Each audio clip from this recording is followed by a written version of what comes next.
नमस्कार। आज की समीक्षा में आपका स्वागत है, आपका बहुत बहुत स्वागत है और मैं हूं आपका पीसी सिंह। आज की चर्चा पंजाब के ऊपर। क्या पंजाब एक बार फिर खतरनाक मोड़ की ओर जा रहा है? जब मैं खतरनाक मोड़ की बात कहता हूं तो मेरा इशारा 80 के दशक में जो वहाँ के जो संत भिंडरेवाला थे, जिस तरह से उन्होंने स्वर्ण मंदिर पर कब्जा किया और फिर वहाँ पे ऑपरेशन ब्लू स्टार करना पड़ा वहाँ उस समय के तत्कालीन प्रधानमंत्री इंदिरा गांधी को, और फिर जो हुआ वो आप लोगों को पता होगा और जिनको पता नहीं होगा उनको थोड़ा इसके बारे में पढ़ना चाहिए, देखना चाहिए। उसकी एक लंबी कहानी है। आज जब मैंने खबर देखा कि अमृतपाल सिंह जो अभी खबरों में बने हुए हैं रोज, जिनको पकड़ने के लिए पंजाब की पुलिस और देश की पुलिस और सीक्रेट एजेंसियां जितनी हैं वो सब काफ़ी ज़्यादा एक्टिव है, लेकिन अभी तक जहां तक मेरी जानकारी है कोई उसके बारे में कुछ पता नहीं चल सका है। इस पर तरह तरह का अटकलबाजी हो रहा है और मैंने तो आज कहीं देखा कि क्या वो पकड़े गए, तो मुझे लगा कि शायद पकड़ा गया है, लेकिन मेरी जो अभी जानकारी है शायद अभी इस दिशा में कोई मतलब अफेक्टिव कदम नहीं उठाया गया है।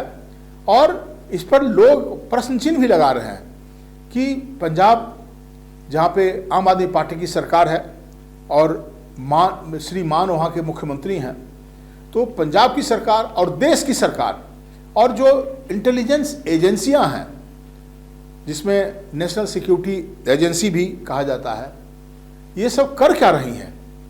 तो ये अमृतपाल सिंह ने जिस तरह से पंजाब में आकर के, ये एक लंबी कहानी है किस तरह से उन्होंने बाहर से आकर के, दुबई से आकर के और यहाँ के यूथ को जो एक्चुअल बने ट्रू सिख बनने का आह्वान किया और जो नशाखोरी वहाँ पर चल रहा है उससे हटने का आह्वान किया, और उन्होंने जो असली पंजाब का जो मिलिटेंसी है उसकी ओर भी, और आपको पता होगा कि किस तरह से जो पंजाब में एक सेपरेटिस्ट आंदोलन भी रहा है।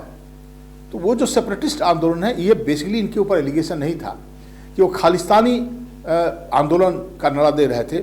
इसी क्रम में उन पे अरेस्ट करने का प्रयास किया गया, वो किसी तरह से यहाँ से भाग के निकल गए। आज इसी प्रकरण पे अकाल तख्त के जत्थेदार ज्ञानी हरप्रीत सिंह ने एक बड़ी सभा करी जिसमें पंजाब के यूथ, इंटेलेक्चुअल और बाकी प्रोफेशनल्स भी मौजूद थे। और उन्होंने अल्टीमेटम दिया है पंजाब सरकार को और कहा है कि अगर आप 24 घंटे के अंदर जो अमृतपाल सिंह को अरेस्ट करने में, उसके बारे में जानकारी लेने के लिए जो उनके साथियों को और बाकी यूथ को जो अरेस्ट किया गया था उसको अगर छोड़ा नहीं गया, रिलीज नहीं किया गया, तो इसके अंजाम बुरे हो सकते हैं। और आपको मैं बता दूं, ये छोटी घटना नहीं है कि ये मिलिटेंट ऑर्गेनाइजेशन है सिखों में। सिखों का मिलिटेंसी का एक अलग परंपरा रही है, इसको हम सब जानते हैं।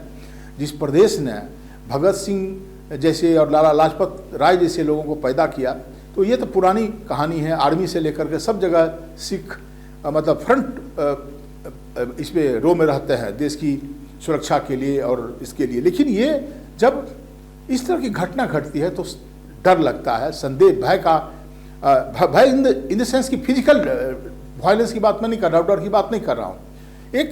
एक तनाव होता है कि जब इस देश में, इतना बड़ा देश है और कई तरह के धर्म और जातियाँ और क्षेत्र हैं, वहाँ पे इस तरह की बातें जब सामने आए तो घबराने की बात तो कही जा सकती है।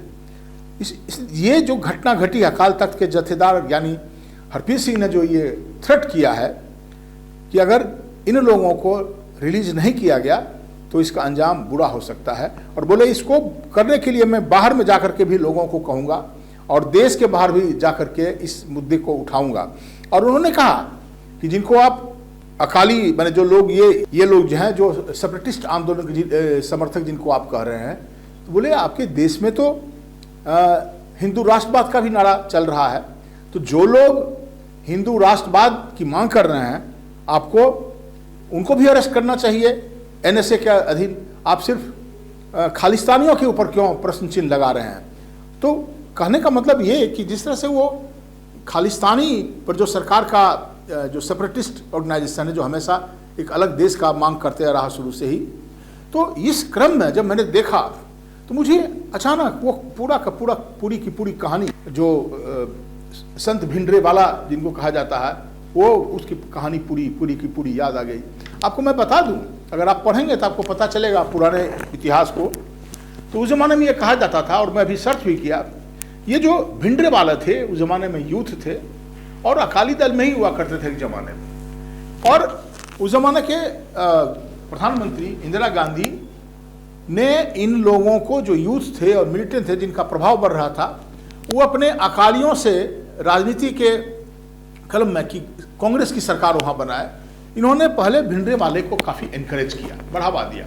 उस ज़माने में मैं समझता हूँ कि पंजाब के ही संत ज्ञानी जैल सिंह राष्ट्रपति भी थे इस देश में। और उसके बाद जो पूरी कहानी रची गई कि वही भिंडरेवाला एक समान जमाने में ऐसा हुआ कि वो स्वर्ण मंदिर पे आके कब्जा कर लिया। उनके पास विदेशी हथियार और क्या क्या नहीं था, आर्मी से रिटायर्ड लोग वहाँ पे रह रहे थे। और अल्टीमेटली प्रधानमंत्री इंदिरा गांधी को उस समय ये फैसला लेना पड़ा, और वो सिख थे जिस जमाने में जो राष्ट्रपति थे ज्ञानी जैल सिंह, और इंदिरा गांधी को फिर आर्मी को उसमें इंटरवीन करना पड़ा, और जिसके चलते स्वर्ण मंदिर को काफ़ी क्षति भी हुआ था। और नतीजा क्या हुआ कि सिख रेजिमेंट जो रिवोल्ट कर गई थी, एक टुकड़ी थी जो बिहार में रामनगर से वो रिवोल्ट करके इसके नाम पे कि उनके धर्म, सबसे बड़ा जो धर्म स्थल है, उसको क्षति पहुंचाया गया। और देश में जितने बड़े बड़े सिख इंटेलेक्चुअल थे, सब ने इस पर प्रोटेस्ट जताया था। ये छोटी बात नहीं है। और सिर्फ सिख ही नहीं, देश के बहुत सारे नेता, अटल बिहारी वाजपेयी, पूर्व प्रधानमंत्री चंद्रशेखर, उनको तो इसका खामियाजा भी भुगतना पड़ा कि जब उन्होंने कहा कि ये गलत हुआ है ऑपरेशन ब्लू स्टार 1984 में, तो उनको लोगों ने बलिया में कहा कि ये बलिया के भिंडरेवाला है, और उनको चुनाव वो हार गए थे। तो ये पूरी कहानी है। और अल्टीमेटली जो वहाँ पे स्वर्ण मंदिर पर ये हमला हुआ, तो जिससे जो मिलिटेंसी पैदा हुई, जो सिख मिलिटेंस के नाम से आप जानते हैं, इतना डेडली कि वो का के लोगों को मारता था, और उसने जनरल वैद्या को और किसको, और अंत में तो मिसेस गांधी की ही हत्या हो गई, उनके खुद के सिख बॉडीगार्ड ने कर दिया। इस घटना को मैं जब देख रहा था तो मुझे लग रहा था कि राज्य सरकार को और केंद्र सरकार को और बाकी लोगों को भी, सिखों में जो सीरियस इंटेलेक्चुअल्स हैं, इनको भी इसके ऊपर ध्यान देना चाहिए। और ये जो मामला है कहीं बड़ा न हो जाए, कोई ज़्यादा ये और भी आगे न बढ़ जाए, उसके पहले ही इस पर कंट्रोल कर लेना चाहिए। क्योंकि ये देश अभी भी एक सेकुलर देश है, धर्मनिरपेक्ष राज्य देश है ये, और यहाँ पे विभिन्न संप्रदाय के लोग रहते हैं, और आप आपस में एक दूसरे से मिलजुल करके रहते हैं। इस संदर्भ में मैं एक चीज़ और आपको बता देने का कोशिश करूँगा कि जब यहाँ की जो हिंदू लोग हैं, जिनकी संख्या सबसे ज़्यादा है बने बाकी धर्मावलियों के मुकाबले, उनकी भी एक बड़ी जिम्मेदारी है। अगर आप माइनॉरिटीज़ को, चाहे वो सिख हों या मुसलमान हों या बाकी और कोई हों, उनके सामने अगर आप इस तरह का माहौल पैदा करें, तो इस तरह के जो छोटी जो माइनॉरिटीज हैं उनको संदेह होता है, और फिर वो इस तरह के हरकत करते हैं। तो इस पर इसके पहले कि ये बातें आगे बढ़ जाए, इस पर गंभीरता से विचार करने की जरूरत है। ये राष्ट्रीय मामला है, इसको पंजाब तक ही सीमित रहने की जरूरत नहीं है। तो इन्हीं चंद बातों के साथ मैं आपसे विदा लेता हूँ, और फिर अगली बार मिलूंगा तो आपसे किसी और मुद्दे पर बात करूंगा। धन्यवाद।